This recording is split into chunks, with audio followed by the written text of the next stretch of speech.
Bueno, fue una semana bastante agitada, como también lo tiene la crisis social y política y económica que atraviesa el país, ¿no?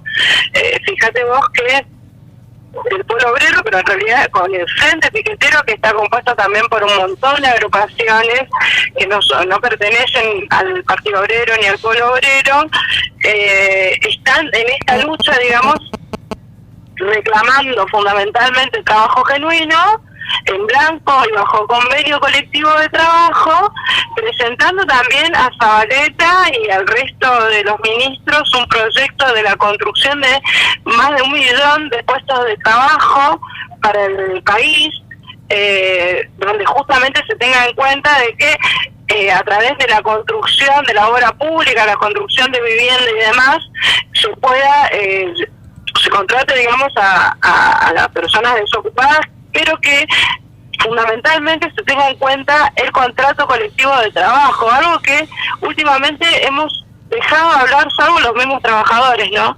Donde justamente vemos de que no hay un respeto por los convenios colectivos de trabajo, y eso es crucial porque de ahí salen las garantías, la seguridad con la que vamos a ejercer nuestro trabajo. Entonces, me parece que es una semana que justamente también estuvo muy cargada de violencia, en el sentido de que la misma sociedad y los mismos gobiernos no dan respuesta a ninguno de los reclamos.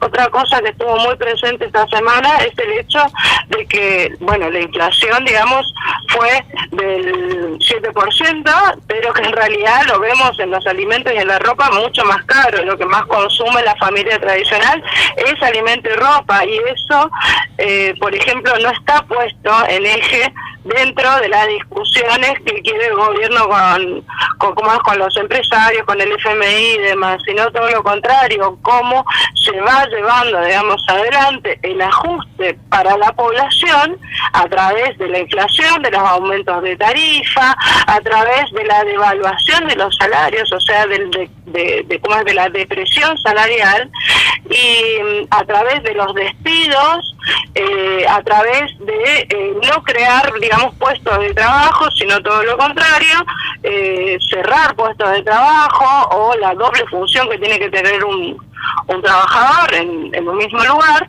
y esto es completamente opuesto a lo que justamente reclama los miles y miles de personas que están en la calle.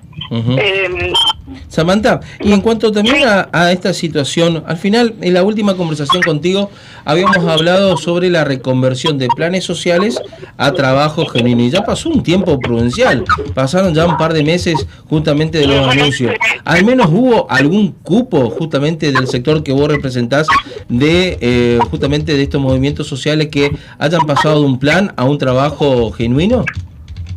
No, mira, te cuento algo. Por eso, digamos, muy importante ver cuáles son las políticas del gobierno con respecto a esto de decir la conversión de planes sociales en trabajo. Primero, una vil mentira, ¿no? No hubo ningún intento. Segundo, nosotros lo que hacemos es un trabajo, y de hecho los movimientos sociales en general, es un trabajo bastante precario. Y es el hecho de que mantenemos, por ejemplo, los comedores en los barrios, ¿sí? Ahora, cuando el gobierno no te da los alimentos, ¿qué se hace? ¿Qué se pone en la olla? Sí, sí. Te preguntamos. No, creo que obviamente crea un conflicto grave, y aparte, crea bueno... un conflicto, pero aparte no solamente por el hecho de los movimientos sociales que hacen esa contraprestación de servicios tan necesaria, sino para el conjunto de la población. Sí, o sea, para todo un sector, por ejemplo, para un barrio. Por ejemplo, para los chicos que tienen problemas de alimentación y que quizás sea lo único comida que puedan acceder. Entonces, no es obviamente que nosotros defendemos el hecho de que pase, digamos, ese tipo de trabajo, esté reglamentado, sea seguro, porque no es la misma forma de trabajar donde vos justamente tenés instalado un comedor popular, con cocina, con cierta seguridad, con garrafas y demás, con los alimentos seguros, con un ambiente de trabajo higiénico, que, por ejemplo, como hacen mucha gente, que con todo corazón, que le ponen alma, corazón, fuerza y demás, bueno, juntamos leña, hacemos el fuego en el piso, servimos, qué sé yo, de manera completamente regular la comida o como podemos. Entonces, hay una situación de precariedad. De hecho, tuvimos accidentes, por ejemplo, de compañeras que se les ha caído, qué sé yo, el agua hirviendo, ¿sí? O sea, ¿y quién cubre, por ejemplo, eso? Las mismas compañeras. ¿Y quién les llena la olla cuando justamente el gobierno no manda los alimentos? Las mismas compañeras. Sí, o sea que están, bueno, sí, yo sé un poquito de fideo, vamos a ver. ¿O quiénes le ponen carne, por ejemplo, al guiso que preparan? Porque el gobierno no envía, o sea, solamente envía alimentos secos. ¿Quiénes compran la garrafa?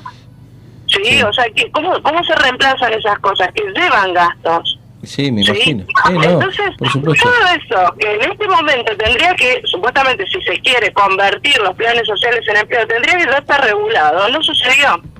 Perfecto. ¿Sí? O sea, se sigue trabajando con la misma precarización laboral, se sigue trabajando con la falta de alimento en la mayoría de los comedores. Y ahí es donde, tradicionalmente decimos todo, al final fue todo pura zaraza.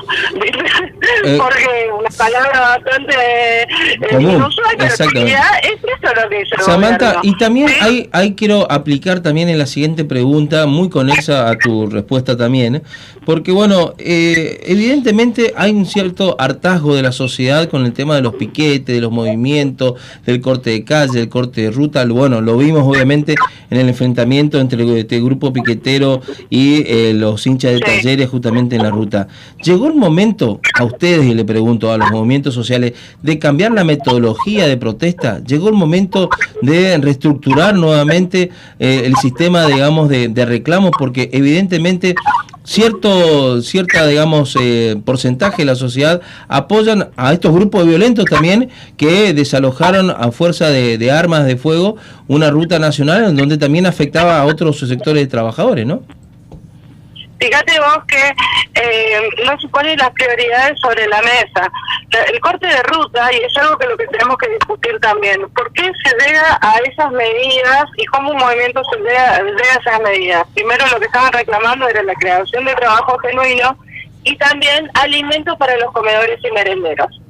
Que una actitud tan desproporcionada vaya, digamos, un grupo porque no es lo mismo el hincha que la patota de un equipo de fútbol. Primero y principal, la patota de un equipo de fútbol está bancada también por muchos políticos detrás. ¿Sí? Hay que hacer esa diferencia. No es lo mismo el hincha de Talleres que la patota. ¿Sí?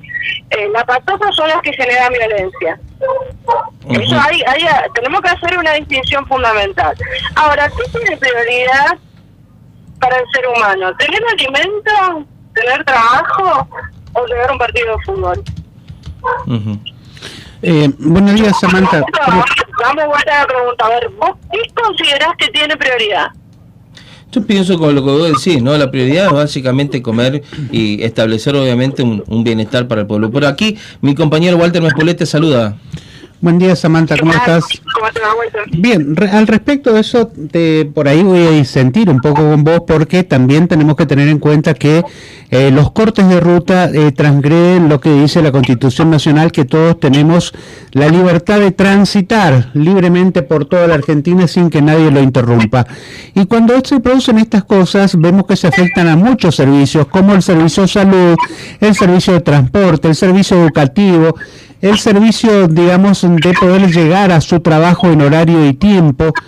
Y con estas metodologías creo que ya tienen que volver a analizarse y buscar otras alternativas, por más que las necesidades, digamos, o los reclamos sean legítimos, no tienen por qué afectarse al resto de la población, cuando eso debería directamente encaminarse con las autoridades respectivas. Pero por supuesto, yo estoy de acuerdo, no debería haberse cortado la ruta, no deberían cortarse las calles, no deberían hacerse los acampes, pero el problema sigue subsistiendo. Pero porque... El problema es que el gobierno no tiene intenciones de resolver los conflictos. Pero ¿por qué afectar a una mayor cantidad de gente? Pero ¿por qué afectar a una mayor cantidad de gente cuando ponemos en riesgo la salud de muchas personas? Porque muchas personas que transitan por las rutas de la... Bueno, pero eso hay que destacar algo. Los piquetes, con lo que tradicionalmente se conocen como piquetes, siempre dieron prioridad al paso de las ambulancias. Siempre dieron prioridad y eso no se ha cambiado. Ahora, hay una situación que nosotros también la tenemos que empezar a pensar. ¿Por qué el gobierno no resuelve los conflictos? ¿Por qué no los quiere resolver? ¿Por qué espera a que justamente la gente tenga que salir a la ruta a cortarla?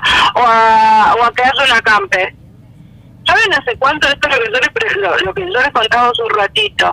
Hace más de 3 meses que nosotros presentamos el proyecto, el Frente Piquetero, defendido también por el Partido Obrero, presentó el proyecto de la creación de 1 millón de puestos de trabajo a través de la obra pública. Zabaleta ni siquiera lo metió, desapareció, de hecho está desaparecido hasta ahora. No hubo ninguna respuesta ante eso. Entonces no es que solamente se quiere ir a cortar la ruta y la calle y punto. Se buscan otras soluciones. Pero el gobierno no quiere dar respuesta. ¿Cuántos medios de comunicación nosotros escuchamos hablar del proyecto que presentó el Frente Piquetero para crear 1 millón de puestos de trabajo? ¿A cuántos medios ustedes escucharon? Capaz que es la primera vez que están escuchando. No, el caso nuestro no es la primera vez, pero tampoco por ahí no estamos de acuerdo con, por ejemplo, con la creación de un salario básico universal cuando el país económicamente no está en condiciones de afrontar una nueva erogación a costa de muy pocos trabajadores que aportan impuestos. Por eso, que se creen los puestos de trabajo para que justamente los trabajadores aporten, tengan un aporte jubilatorio, aporten a los diferentes servicios que brindan, pero para eso tiene que crear puestos de trabajo. Pero los puestos de trabajo lo tiene que crear la actividad privada, y la actividad privada, ¿cómo va a crear puestos de trabajo si no se ve imposibilitado? O por los piquetes, o por, digamos, los cierres. No, pero fíjate vos que la actividad privada fue el sector que más ganó últimamente, ¿eh? O sea, no sé qué actividad privada, porque no es lo mismo la situación de, qué sé yo, de un negocio, qué sé yo, en un pueblo, que las grandes multinacionales, como por ejemplo fueron, que también es un conflicto de esta semana, que fueron las de FATE, las de Aluar, las de Perec y demás. Es la misma comparación la actividad privada que tiene cuando un grupo factura en dólares. Perfecto. Entonces se prepara la actividad, no es la misma situación. Perfecto. Entonces muchas veces, y ojo con esto, porque muchas veces muchos de estos empresarios utilizan el padecimiento que tienen otro tipo de empresarios de menor categoría para justificarse su supuesta no inversión que hacen.